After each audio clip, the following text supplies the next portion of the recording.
Moody's has sharply revised its forecast for global and Indian economy, taking into consideration the disruptions caused by the coronavirus crisis and the rise in the number of cases.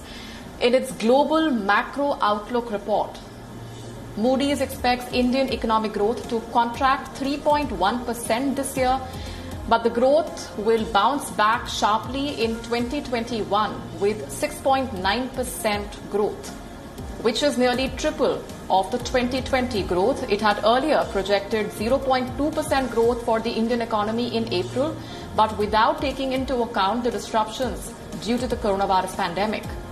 The report also touched upon the skirmishes happening on the line of actual control between India and China. Moody's said the Asian countries are particularly vulnerable to changes in geopolitical dynamics, and China's clashes with countries bordering the South China Sea and India point to geopolitical risks rising for the entire region.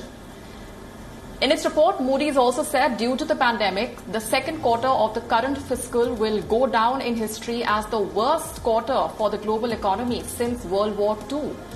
Moody's also said the effects of the lockdowns on global activity during the second quarter will be larger than expected earlier. But China will be the only G20 country to post growth in 2020, with Chinese economy growing at 1% in 2020 and 7.1% in 2021. However, overall, a gradual recovery for the global economy from the beginning of the second half of 2020. G20 economies will contract by 4.6% in 2020 and grow by 5.2% the next year.